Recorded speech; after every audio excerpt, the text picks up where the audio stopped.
네, 공과 보겠습니다. 공과 27과 142페이지입니다. 제목은요, 교회는 무엇일까? 이렇게 되어 있습니다. 그래서 교회란 말에 대해서 우리가 먼저 한번 생각해 볼까요? 교회는 한자어로 된 말입니다. 그래서 교회는 가르칠 교자를 쓰고요, 회는 모일 회자를 쓰는 겁니다. 그래서 한자어와 한국어에서 교회란 뜻은 뭐냐면 가르침을 받는 곳, 가르침을 받는 모임, 이런 곳을 교회라고 이야기하는 겁니다. 그러니까 한국 기독교회에서 교회의 모습은 그러니까 가르침, 교육의 의미가 더 강한 모습을 가지게 되는 것이겠죠. 그래서 우리가 흔히 알고 있는 영어로는 철치라고 이야기합니다. 이 철치는 뭐냐면 헬라어 큐리오스에서 시작된 말로 추정하고 있습니다. 큐리오스는 주님이죠, 주님. 그래서 큐리오스에서 영어 철치가 처치가 만들어졌다면 이것은 뭡니까? 주님, 곧 주님의 집, 이런 말이겠죠. 그래서 주님의 집이란 뜻으로 더 부각된 것이 영어권 교회의 의미입니다. 그리고 헬라어에서, 예수님 시대의 헬라어에서 교회란 뜻은 뭐라고 되냐면 에클레시아라고 되어 있습니다. 이 에클레시아를 우리가 이렇게 잘 외우고 있는 내용이죠, 그죠? 그래서 성도의 모임이라고 우리는 익히 알고 또 그렇게 외우고 있습니다. 그래서 이 성도의 모임으로서의 에클레시아란 말은 사실은 교회에서, 그리스도의 교회에서 먼저 쓰여진 말이 아니라 사실은 더 앞에 그리스 민주정의 의회의 모임, 그러니까 그 시민 계급의 모임, 그 사안을 결정할 수 있는 시민들의 모임을 뭐라고 불렀냐면 에클레시아라고 불렀습니다. 그러니까 시민계급 민회, 시민계급 의회, 그리스 민주정의 시민계급 의회의 모임을 그러니까 에클레시아라고 불렀습니다. 그런데 이 의회를 오늘 교회에서 에클레시아라고 같이 쓴 것은 뭐냐면, 첫 번째 특징은 뭐냐면 모였다는 것에 대해서 에클레시아라고 같이 쓰기로 했고, 그 다음 또 뜻은 뭐냐면 사람들이 모이더라는 것이죠. 사람들이 무리지어 모이더라는 것이겠죠. 그래서 뭡니까? 에클레시아, 의회가 되기도 하고 또 교회가 되기도 했습니다. 그래서 에클레시아로서 의회는 무엇입니까? 의사결정을 할 수 있는 시민계급의 모임으로서 에클레시아가 되는 것이고, 교회는 어떤 사람들의 모임이겠습니까? 성도들의 모임. 예수 그리스도로 인해서 성도된 사람, 성령의 이끌리심을 받는 사람, 성령으로 예수를 하나님의 아들이라고 믿고 모이는 사람들, 이곳을 뭡니까? 에클레시아라고 부른 겁니다. 그러니까 모임, 사람들의 모임이라는 것 공통된 뜻으로 에클레시아를 썼고, 의회의 에클레시아는 뭡니까? 시민계급의 모임으로서 에클레시아가 되는 거고, 교회의 에클레시아는 뭡니까? 성도들의 모임으로 에클레시아가 되는 것입니다. 자, 밑에 중심구절 마태복음 16장 18절 읽어볼까요? 또 내가 네게 이르노니 너는 베드로라. 내가 이 반석 위에 내 교회를 세우리니 음부의 권세가 이기지 못하리라. 이렇게 됐습니다. 마태복음 16장의 배경은 무엇입니까? 이 장소의 배경은 가이사랴 빌립보입니다. 이 가이사랴 빌립보라는 지명의 이름은 우리가 얼핏 봐도 두 단어가 복합된 것이겠죠. 그래서 두 사람의 이름이 복합된 것입니다. 첫 번째 가이사랴라는 뜻은 뭐냐면 로마의 황제 가이사의 칭호를 말하는 것입니다. 그리고 빌립보는 뭐냐면 헤롯 대왕의 아들들 중에 분봉왕들이 생기게 되는데, 이 지역을 관할하게 됐던 분봉왕, 이 분봉왕 이름이 뭡니까? 빌립이 되는 거죠. 헤롯 빌립. 그래서 뭡니까? 가이사 황제의 이름과 분봉왕 헤롯 빌립의 이름이 같이 합쳐져서 가이사랴 빌립보라는 도시의 이름이 만들어진 것입니다. 그 전에 또 다른 이름들은 있었죠. 그런데 먼저 이 가이사랴라고 이름을 지은 이유는 뭐냐면 헤롯 대왕 때 이 도시를 정비하고 나서 로마 황제에게 이곳을 바치게 되는 것이겠죠. 그래서 로마 황제에게 이 도시를 재건축해서 정비해서 바침으로써 이곳에는 뭡니까? 로마 황제 가이사를 기리기 위한 로마 황제의 숭배가 성행하던 곳입니다. 그러니까 또 뭡니까? 로마의 문화 도시라는 그 자긍심 때문에 뭡니까? 도시가 아주 번화가이고 또 휘황찬란하기도 하고 그랬겠죠. 근데 그 밤에 그 지역 가이사랴 빌립보, 예수님의 입장에서, 하나님 입장에서는 뭡니까? 황제를 숭배하는 우상 숭배의 도시에서 예수님께서 이 지역에서 제자들에게 물으십니다. 내가 누구냐? 내가 누구라고 그러느냐? 그때 사람들이 뭡니까? 엘리야라고 그럽디다. 죽은 선지자 중에 하나라고 그럽디다. 그러면서 막 여러 가지로 이야기하죠. 그때 예수님께서 다시 한번 물으십니다. 그 사람들 말 말고 너희는 나를 누구라고 그러느냐? 그때 시몬 베드로가 뭐라고 합니까? 그때 이름은 시몬이었죠. 그래서 뭡니까? 주는 그리스도시요 살아계신 하나님의 아들이십니다. 그때 예수님은 무엇입니까? 이것을 알겠니는 네 가족이나 혈육이 아니라 하늘에 계신 아버지시다. 그래서 네 이름을 시몬이라 하지 않고 베드로라 하리라. 그렇게 이름이 만들어진 곳이 어디입니까? 여기 가이사랴 빌립보입니다. 그래서 예수님은 뭡니까? 너는 베드로다. 내가 이 반석 위에 내 교회를 세울 것이다. 여기서 뒤에 가서 이야기할 수도 있지만 이것 때문에 가톨릭 교회와 개신교의 견해가 이렇게 갈리기도 하지요. 그래서 이 사건을 통해서 이 예수님의 선언을 통해서 교회는 어디에서 시작되는 것이냐? 베드로에 의해서 시작되는 것이다. 그래서 이 반석이라는 것은 무엇이냐? 베드로 사도를 말하는 것이다. 그래서 뭡니까? 우주적 교회, 가톨릭 교회를 다시 말합니까? 유니버설 교회, 유니버설 교회를 다시 말하면 뭡니까? 보편적 교회, 우주적 교회, 그의 상징적인 교회가 뭡니까? 로마에 있는 교회라고 선언하게 됩니다. 그래서 그 로마 교회의 제1대 수장이 누구냐? 베드로라고 믿게 되는 것이죠. 그래서 그러니까 로마 가톨릭 교회는 1대 교황이 베드로가 되는 것입니다. 그들은 그렇게 믿었죠. 그런데 개신교회는 뭐라고 믿습니까? 베드로 한 사람에게 교회의 수익권을 주신 것이 아니라 베드로처럼 고백하는 자에게, 그러니까 이 고백은 베드로가 했지만 베드로에 의해서 고백한 것이 아니라 예수님이 말하는 것처럼 혈육이나 개인적인 능력으로 한 것이 아니라 하늘에 계신 아버지께서 고백하게 하신 거라면 베드로 외에 그 누구도 믿음을 가지고 은혜를 입은 사람은 이 고백을 할 수 있다. 그러므로 교회는 베드로라는 한 사람에 의해서 세워진 것이 아니라 이 고백을 하는 모든 사람들에 의해서 세워진 것이다. 그렇게 말하는 거죠. 그러니까 사람에 의해서 세워진 교회, 어떤 사람은 뭐라고 이야기합니까? 고백에 의해서 세워진 교회, 이래서 이렇게 갈리게 되는 겁니다. 그리고 어떤 사람들은 또 이렇게 말해요. 베드로라 반석 위에 세울 것이다. 이럴 때 베드로라는 것을 헬라어로 말하면 페트로스 이렇게 부릅니다. 페트로스. 반석거든요. 비슷한 말 같지만 페트라 이렇게 부릅니다. 페트라. 그때 의미가 달라지죠. 페트로스 이런 거 보니까 남성 단수 같아요. 페트라 이라는 거 보니까 중성 단수나 중성 복수가 되는 것이겠죠. 근데 학자들은 어떻게 해석하냐면 페트로스라는 이 바위는 이 돌은 작은 모양의 돌이라는 것이겠죠. 움직이고 옮겨지는 돌이고 이 반석에 말하는 페트라는 겁니까? 큰 안반, 그러니까 땅에 꽂혀서 고정되어 있는 안반, 이걸 반석 페트라라고 이야기한다는 것이겠죠. 그러니까 똑같은 돌이 아니라 베드로는 반석이 아니라 그러니까 이 반석 위에 세워진 돌이다 이 말이겠죠. 그러니까 뭡니까? 이 반석이 베드로가 아니다 이렇게 말하는 것이겠죠. 그러면 뭡니까? 이렇게 해석을 해도 베드로는 베드로에 의해서 교회가 세워진 것도 아니고 베드로가 일대 로마 교회의 수장이라고, 교회의 수익권을 가진 수장이라고 말할 수 있는 근거는 없다 이렇게 보는 거죠. 그리고 우리가 성경 구절에서 보아도 이게 뭐라고 이야기냐면 교회를 누가 세운다고 한가운데 되어 있냐면 베드로라 놓고 베드로에 대해서 말해놓고 예수님은 자기 자신에게 돌아옵니다. 내가 예수님이죠, 그죠? 나 예수가 이 반석 위에 내 교회를 세운다. 그러면 이 교회는 누가 세우는 겁니까? 베드로도 아니고 그러니까 예수님이 세운단 말이겠죠. 근데 그곳이 반석 위에 세우는 것이고 이 안반 위에 세우는 것이고 뭡니까?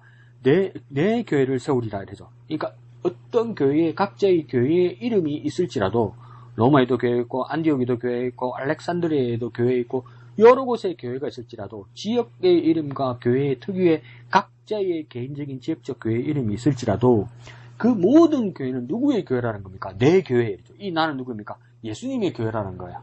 그러니까 이 교회는 예수님께서 세우시고 이 교회의 주인은 예수님이라는 거예요. 그러면 이 반석은 누구이겠습니까? 베드로도 아니고 고백하는 사람도 아니고 예수 그리스도라고 믿는 사람들도 있어요. 예수님의 교회니까. 그래서 여러 가지로 해석하고 있습니다. 그런데 이 교회가 어떤 작용을 하고 어떤 효과를 낳는다고 두 번째 줄 하반절에 이야기하냐면 음부의 권세가 이기지 못하리라 이렇게 이야기합니다. 그러면 음부의 권세, 이 음부가 무엇일까? 음부에 대해서는 여러 가지로 이야기합니다. 히브리어로 말할 때는 스올이라고 말하고 헬라어로 말할 때는 하데스라고 이야기합니다. 스올이라고, 히브리어의 스올이라고 말할 때는 어떤 의미가 강하냐면 무덤, 죽음, 이런 의미가 강하죠. 그리고 하데스라고 말할 때는 뭡니까? 이 그리스 로마 신화의 신의 이름이기도 했죠. 그죠? 땅속 깊은 지하세계의 왕의 이름이잖아요. 그러니까 땅속 깊은 곳 이렇게 되는 겁니다. 이 땅과 더불어. 그러면서 땅속 깊은 곳을 이제 어디까지 추정하게 되는 겁니까? 하데스, 그 다음에 뭡니까? 지옥이라고 그렇게 추정까지 하는 겁니다. 그래서 음부의 권세가 잊히지 못한다는 겁니까?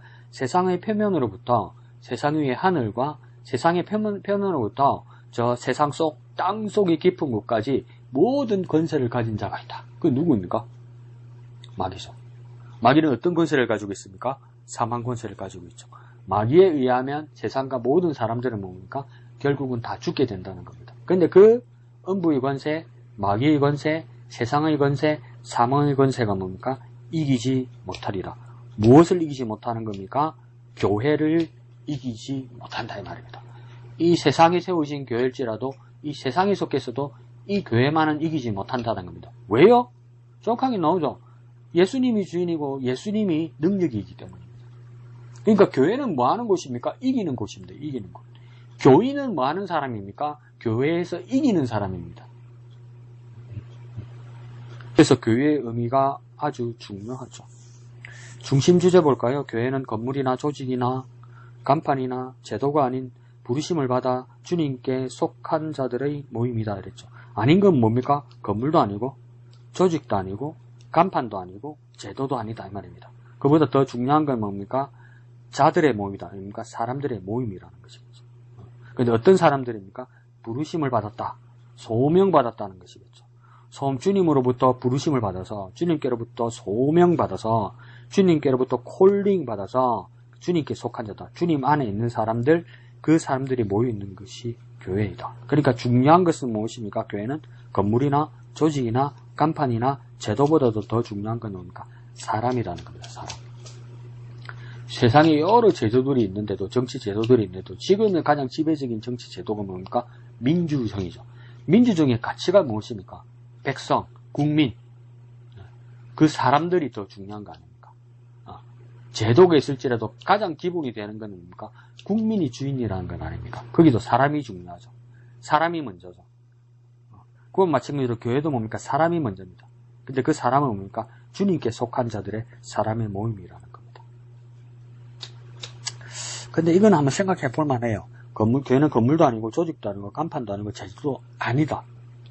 사람보다는 중요하지 않죠. 그런데 가만히 생각해 보십시오. 건물이나 조직이나 간판이나 제도를 100% 부정할 수는 없습니다. 없어도 되지만 없으면 힘들고 불편하죠. 그리고 교회라는 모임이 뭡니까? 허물어지기 시작하죠. 이게 없으면. 그래서 여기에 대해서도 우리가 또 생각해 볼 만한 일들이 있습니다. 그러니까 본질적인 작용은 알지 않을지라도 보조적인 작용, 보좌하는 작용, 부수적인 작용, 지지하는 작용은 하죠. 밑에 여는 말요. 교회에 대해서 이야기합니다. 어디 가냐? 교회 간다. 이럴 때 그 교회는 사실은 어디입니까? 주일날 가는 곳이 교회라는 장소라는 것은 무엇입니까? 사실은 교회를 말하는 것이 아니라 예배당이죠. 예배당이란 말은 무엇입니까? 예배하는 장소. 예배하는 장소. 그것은 교회로 말하기 전에 뭡니까? 예배당이라는 겁니다. 교회를 건물, 예배드리는 장소. 그것이 뭡니까? 예배당입니다. 교회이기 전에. 그러니까 교회는 건물도 조직도 제도도 아니다. 100% 아닌 건 아니에요. 여러분. 교회를 위해서는 건물도 필요하고 조직도 필요하고 제도도 필요하죠. 자, 교회는 부르심을 받아 주님께 속한 자들의 모임입니다. 왜, 뭘 강조하기 위해서 그러는 겁니까? 사람들의 모임을 강조하기 위해서 그렇게 하는 겁니다. 그리고 그 사람들은요, 예수님과 바른 관계를 맺지 못한 사람은 교회에 속한 사람일 수 없습니다. 그러니까 그 조직 안에, 그 모임 안에 사람들이 들어올지라도 또 어떤 사람이냐가 중요하다는 겁니다. 그런데 예수님과 바른 관계를 맺은 사람만이 교회의 사람이 될 수 있는 것이지, 아무리 매주 예배 가운데 교회에 들어올지라도 주님과 바른 관계를 맺지 못했으면 교회에 속한 사람은 아니라는 겁니다. 그러니까 건물이 중요한 게 아니겠죠. 그 모임의 모임의 사람들과 공동체와 정체성을 같이 하느냐 하지 않느냐가 중요하다는 말입니다. 그 다음 맨 밑에 줄에요. 교회 안에 명목상의 교인들이 많은 이유기도 합니다. 명목상은 뭡니까? 이름만 교인이라는 거죠. 이름만. 이름 외에는 교회 교인으로서 정체성이 전혀 없다는 겁니다. 그러니까 이름만 교인은 가짜 교인이란 말이겠죠. 침례교회의 정체성 중에는 믿음이 중요한데 뭡니까? 첫 번째는 뭡니까? 신자의 침례 이랍니다. 그러니까 믿는 자의 침례 이렇게 말하는 겁니다. 뭐 다른 교파는 안 믿고 침례 받습니까? 세례 받습니까? 이 뜻이 아니라 신자의 침례라는 말은 뭐냐면 무엇보다도 주님을 향한 믿음이 중요하다는 겁니다. 그러면 그 믿음을 가진 사람이면 학습이나 교육보다도 뭡니까? 믿음의 고백이 중요하기 때문에 그 순간 주님을 믿는 것이 진실하면 침례 바로 받을 수 있다 이 이야기입니다. 그게 뭡니까? 교육이나 기관으로서 어떤 장소로서 제도로서 뭡니까? 그것을 주지할 수 없다는 것이겠죠. 그래서 간다게의 내시가 빌립을 만났을 때 이사야 53장의 말씀을 듣고 깨닫고 나서 뭡니까? 즉시로 침례받죠. 그 모습이 어떤 모습입니까? 신자, 믿는 자의 침례, 침례교회의 정체성을 말하는 거죠. 그리고 또 침례교회의 정체성은 뭐냐면 신자의 침례와 더불어 뭡니까? 신자의 교회입니다. 신자의 교회. 이 신자의 교회라는 뜻은 뭐냐면 신자들의 모임이고 믿는 자들의 공동체라는 겁니다. 명목상으로 그냥 교회에 출석한다고 해서 그게 교회의 교인이 되는 것이 아니라 믿음을 가지고 믿음 때문에 이 모임에 이 예배 가운데 있는 사람, 이 사람들이 모임이 있는 곳, 이 신자의 교회, 믿는 자들의 교회, 이 교회가 뭡니까? 침례교회라는 것이겠죠. 그래서 침례교회의 큰 정체성 두 개는 뭡니까? 신자의 침례, 그 다음 뭡니까? 신자의 교회. 내가 주님 앞에 나와서 예배할 때 나는 믿음을 가지고 와서 예배하는가? 관습적으로, 습관적으로, 이름만, 허울만 가지고 예배하는가? 그러면 다른 목적과 명목이 있어서 예배하는가? 그건 다르죠. 그 다음 질문합니다. 당신은 예수님을 어떤 분으로 생각하십니까? 다른 사람들이 하는 말들이 중요한 것이 아닙니다. 다른 사람이 아니라 당신 자신이 주님을 어떤 분으로 믿고 있는가가 중요합니다. 나는 주님을 어떤 분으로 믿고 있는가, 그 고백이 중요하다는 겁니다. 그래서 교회는 바로 예수님을 믿는 사람들이 모인 공동체이기 때문입니다. 누가 믿으니까, 누가 말해주니까 내가 교회에 와서 교인이 된다는 뜻이 아니라 내가 예수님을 어떻게 믿고 있느냐에 따라서 내가 교인이 되고 교인이 되지 않는다는 겁니다. 누구에 의해서가 아니고 다른 사람에 의해서가 아니고. 그래서 베드로란 말은 반석이란 말입니다. 이걸 나는 조금 구분하자고 그랬죠. 한번 따라가 봅시다. 베드로 사도를 교회의 반석으로 해석하는 사람들도 있습니다. 로마 가톨릭 교회죠. 그래서 그러나 내가 구분할 때는 뭡니까? 베드로는 페트로스, 작은 돌을 말하는 것이고, 그 다음 이 반석 위에 이 반석은 무엇이었습니까? 페트라 이러면서 뭡니까? 땅에 깊이 박혀있는 바위, 이걸 페트라 반석이라고 이야기한다는 거죠. 그 다르게 해석할 수도 있다는 이야기입니다. 그런데 또 어떤 사람들은 뭐라니까? 베드로 위에 예수님께서 교회를 세우신 것이 아니라 베드로의 신앙 고백 위에, 그러니까 베드로보다도 방점이 더 강한 방점은 고백은 베드로 외에 누구도 할 수 있죠. 믿음으로. 그래서 고백 위에 세우진 교회다. 이럴 때 뭡니까? 이건 로마 가톨릭 교회가 아니고 개신교회, 개혁교회, 프로테스탄트 교회의 고백이죠. 근데 이 한 가지 더 이야기합니다. 뭐라고 합니까? 예수님만이 교회의 머리이시며 또한 반석이기 때문입니다. 이게 세 번째 견해로는 볼 수 있어요. 예수님만이 반석이라는 거죠. 베드로도 아니고 고백도 아니고요, 사실. 내가 예수님이 교회를 세운다. 그런데 뭡니까? 예수님이 교회를 세우니까 베드로도 세우는 것이 아니고 고백하는 사람이 세우는 것도 아니에요. 그리고 뭡니까? 내가 교회를 세우는데 어떤 교회를 세운답니까? 내 교회를 세운다. 예수님의 교회를 세운다. 이 교회 주인은 뭡니까? 베드로도 아니고 어떤 사람도 아닙니다. 그래서 그 세 번째 견해로 볼 수도 있습니다. 그래서 다시 질문합니다. 당신은 개인적으로 그리고 인격적으로 이 고백을 하신 적이 있습니까? 이미 고백한 사람은 계속해서 친밀하게 이 관계를 유지하고 계십니까? 고백한 적이 있습니까? 이 관계를 유지하고 있습니까? 물어보는 거예요. 네, 옛날에 그랬다. 그것만 가지고도 또 안 된다는 겁니다. 지금 여전히 변치 않고 고백할 수 있느냐 말입니다. 밑에요. 주님과의 관계를 점검하라. 점검하라는 뜻은 무엇입니까? 낱낱이 검사하라. 전에 한번 말씀드렸죠. 피드백하는 거하고 똑같죠. 교회를 쉽게 이해하기 위해서는 성경에 나타난 은유들을 이해하는 것이 좋습니다. 그러니까 교회를 뭐라고 비유하는가를 알아보는 게 중요하다는 거죠. 이 책에서는 세 가지가 나옵니다. 교회를 무엇에 비유하느냐? 첫 번째는 건물의 비유입니다.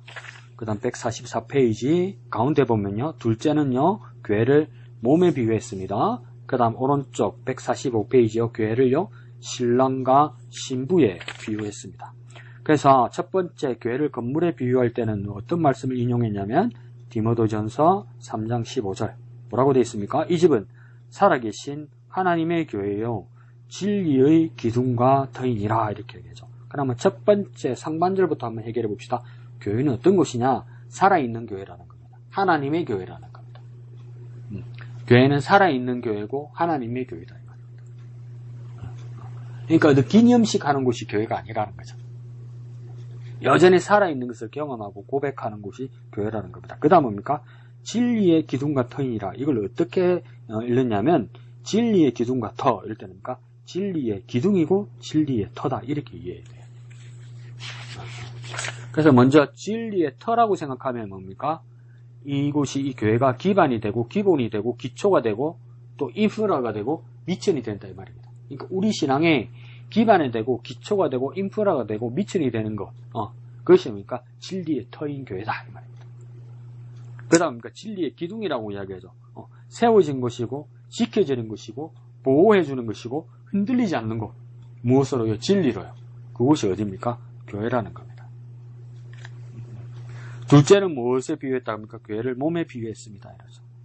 에베소서 4장 15절요. 오직 사랑 안에서 참된 것을 하여 범사에 그에게까지 자랄지라. 그는 누굽니까? 머리니 곧 그리스도라 이렇게 되죠. 그러니까 그리스도는 교회의 머리가 되시고 교회는 뭡니까? 그의 몸이다 이런 얘기 되는 거죠. 그러면 우리는 어떤 자입니까? 지체로서 서로 연결되어 함께 자란다. 참 뭘 복잡하게 이야기해놨다. 그러니까 사람의 몸으로 비유를 했단 말이에요. 교회를. 근데 사람의 몸 중에서도 교회를 사람의 몸으로 비유함으로써 그 교회의 머리는 가장 메인은 가장 중요한 본질은 누구냐는 겁니다. 예수 그리스도라는 겁니다. 그래서 뭡니까? 교회의 머리는 예수 그리스도라는 겁니다. 그러면 그 나머지 몸은 누구를 이야기하는 거냐입니까? 지체를 이야기한다는 거죠. 그래서 이 지체라고 쓰면 안 됩니다. 지체들이라고 복수로 써야 되는 거죠. 왜 그렇습니까? 머리를 중심으로 해서 팔도 있어야 되고 다리도 있어야 되고 그러니까 뱃속에 장기도 있어야 되고 눈, 코, 귀, 입도 있어야 되죠. 이 각자의 극들이 무엇입니까? 지체죠. 근데 지체들이죠. 그러니까 각자의 그리스도인 교인들은 누구는 손으로, 누구는 발로, 누구는 귀로, 누구는 코, 입, 안에 있는 장기로 각자의 일을 한다는 겁니다. 근데 그래서 지체들이 되는 것이겠죠. 각자의 다른 모습이지만 뭡니까? 오직 머리인 그리스도를 향한다는 것이겠죠. 그게 교회라는 것이겠죠. 그래서 뭡니까? 교회는 몸으로 비유한다는 것은 무엇입니까? 살아있는 유기체라는 뜻입니다. 이 유기체와 반대되는 말이 뭐냐면 조직체입니다. 조직체. 그래서 유기체는 영어로 organism이라고 이야기하고 조직체는 뭡니까? 시스템이라고 이야기합니다. 시스템. 이 organism과 시스템의 차이는 뭐냐면 유기체 organism은 뭡니까? 생명체입니다. 생명체. 조직체는 무엇입니까? 쉽게 말하면 기계죠. 기계. 똑같이 양쪽이 움직이지만 유기체는 뭡니까? 살아있는 것이기 때문에 생명체의 몸이기 때문에 손 따로 발 따로 장기 따로 이렇게 되지 않는 겁니다. 서로 연결돼서 생명으로 같이 연결되어서 서로를 위해야 뭡니까? 온전한 몸, 온전한 사람이 된다는 거죠. 그래서 교회는 무엇입니까? 교회 모든 교인들은 지체들로서 그리스도를 향해야 되는 거예요. 각자의 모습을 가지고 있지만 각자의 모습을 가지고 있다고 각자 다른 길로 행하면 안 되고 오직 한 분이신 그리스도를 향하는 것이 교회라는 거예요. 그게 뭡니까? 유기체, 생명체, 서로를 위하는 지체들이 되는 겁니다. 근데 조직체는 뭘 이야기할까? 시계. 시계면 부속이 여러 가지죠. 그래서 뭐가 고장나면 부속을 새로 갈면 되죠. 그러니까 서로 연결되지 않고 생명체가 아니라도 그냥 새 것을 옮겨서 갈면 되죠. 그게 되는 것. 그게 뭡니까? 그게 기계의 조직체라고 이야기하는 것이죠. 요즘은 의학이 발달해서 장기도 이식을 하죠. 근데 그것도 많이 제한되어 있고, 장기를 이식하더라도 이식해서 옮겨 붙이는 걸로만 끝나는 것이 아니라 서로를 위하고 서로 연결되고 서로 속해서 뭡니까? 생명체로 움직여야 살아나게 되는 것이겠죠. 그래서 그 유기체와 조직체는 그렇게 차이가 나는 겁니다. 그래서 교인은 지체들로서의 교회는 그리스도와 떼어놓을 수 없는 관계가 되는 겁니다. 밑에서 두 번째 절에. 그래서 맨 밑에 절에 우리가 교인이 된다는 것은 단지 교회에 등록했다거나 교회에 다닌다는 의미만은 아닙니다. 어떻게 됩니까? 오른쪽 끝에 우리는 그리스도에게 속한 사람이 되어야 됩니다. 밑에 줄에는요, 함께 성장해가는 사람이 되어야 됩니다. 왜요? 생명체이기 때문에 서로를 위한 교회, 서로를 연결하는 지체들이 되어야 되는 것이겠죠. 세 번째는요, 신랑과 신부의 비하라고 얘기하죠. 이 비밀이 크도다. 나는 그리스도와 교회에 대하여 말하노라. 밑에 줄에요, 그리스도께서 교회를 얼마나 사랑하시는가에 대해 가르쳐줍니다. 밑에 줄에요, 교회의 생명은요, 하나님의 사랑 안에 있습니다. 그리고 뭡니까? 예수 그리스도의 십자가의 은혜 위에 교회가 세워졌습니다. 신랑 신부 이야기도 뭐 이렇게 복잡하게 해놨어요. 서로를 위하고 서로 사랑한다는 것이겠죠. 자기처럼 사랑한다는 것이겠죠. 상대를 위해서 자기 목숨을 버릴 수 있는 사람, 그게 뭡니까? 신랑 신부의 사랑이라는 거죠. 그리스도께서 교회를 얼마나 사랑하시는지 자기 목숨을 버리고 뭡니까? 교회를 세우셨다는 거죠. 교회가 그런 모습이라는 겁니다. 밑에 닿는 말요, 필리비안시 나옵니다. 필리비안시가 썼던 책 중에 어떤 제목이 있습니까? 교회, 나의 고민, 나의 사랑, 이렇게 되어 있죠. 그러니까 교회에 대해서 너무 기대가 크면 애정의 관계가 됩니다. 정말 좋아하기도 하고, 기대하는 만큼 실망해서, 미워하기도 하고, 붕괴하기도 하고, 실망하기도 한다는 겁니다. 그러면서도 여전히 무엇입니까? 내게 고민이 되는 곳이 교회일지라도, 교회는 나의 사랑이 된다는 거죠. 교회를 떠날 수는 없다는 겁니다. 교회를 떠나면 온전한 사람이 될 수가 없다는 겁니다. 주님과의 관계도 끊으신다는 겁니다. 그래서 어떤 예를 들었습니까? 아주 아마추어고 서투른 고등학교 합주단이 베토벤 교향곡 9번을 연주했다고 합니다. 9번 맨 끝에가 뭡니까? 합창이죠. 기뻐하며 경배하세 영광이 주 그 멜로디죠. 합창단이 엄청 웅장하게 부르거든요. 그 프로페셔널 하는 합창단과 오케스트라가 아니면 그 음악을 연주하기가 힘들죠. 근데 이 아이들이 했으니까 뭐 듣기가 그렇게 편안했겠습니까? 그런데 그 감상을 필리비안시는 뭐라고 이야기하냐면, 완벽함과는 거리가 멀지만 그 청중들이 그래도 베토벤의 메시지를 들을 수 있는 길은 학생들의 연주뿐입니다. 이렇게 얘기하는 거죠. 그 상황에서는. 그러니까 아무리 부족해 보이고 아무리 없어 보이고 아무리 나보다 못한 사람들의 모임이 교회일지라도 오직 그 교회를 통해서만 뭡니까? 복음이 선포되고 진리가 선포되고 예수 그리스도를 만날 수 있는 겁니다. 내 성에 차지 않는 교회라고 그래서 그 교회를 떠나서 예수를 만날 수는 없다는 겁니다. 그 교회를 떠나서 뭡니까? 내가 구원받을 수는 없다는 겁니다. 그 교회를 떠나면 가지가 그 나무를 떠난 것처럼 뭡니까? 말라서 죽게 된다는 겁니다. 그러니까 그 예수의 이름이 있는 곳이 어디입니까? 교회입니다. 그러니까 교회를 떠나서 내가 믿음을 가지고 구원받는다는 것은 불가능합니다. 불가능. 수준을 가지고 교회가 되는 게 아니고요. 진리를 담지하고 있느냐 없느냐에 따라 교회가 되는 겁니다. 우리 어머니들이 뭡니까? 완벽합니까? 우리 어머니들이 부족하죠. 어쩔 때는 미흡하죠. 그러면서 여전히 애달고 애절하고 사랑하는 어머니가 왜 됩니까? 부족하지만 뭡니까? 사랑하는 어머니이기 때문이지 않습니까? 나보고는 길 조심해라, 차 조심해라. 그러면서 어머니는 어떡합니까? 다리도 아프고 몸도 불편하니까 뭡니까? 빨간불인데도 빨리 가려고 그냥 건너가잖아. 교통위반 하잖아요. 나는 신호등을 지키면서 푸른 불에 건너는데 우리 어머니는 빨간불에 교통위반하면서 건너요. 그러면 우리 어머니가 나보다 못해요. 그래서 어머니 자격이 없습니까? 아니요. 여전히 어머니잖아요. 교회도 그와 같아요. 미흡하고 부족하고 실수도 하는 곳이지만 여전히 교회를 통해서 예수 그리스도가 나타나고 진리가 선포된다는 겁니다. 그러니 교회는 그렇게 중요하다는 것을. 지상의 교회는 많이 있습니다. 그걸 지역 교회들을 로컬 처치라고 이야기하죠. 로컬 처치는 큰 건물을 세우기도 하고 때로는 작은 공동체이기도 하고 교단도 많고 교파도 많습니다. 그렇다고 그게 잘못된 게 아니란 말이에요. 교회는 그리스도에게 속한 사람들의 모임임을 잊지 말란 말이에요. 유기체이고 생명체라는 거예요. 그리스도를 향하고 그리스도를 위하고 머리 대신 그리스도를 향하는 그 모임을 잇는 그 지체들이 교회라는 거예요.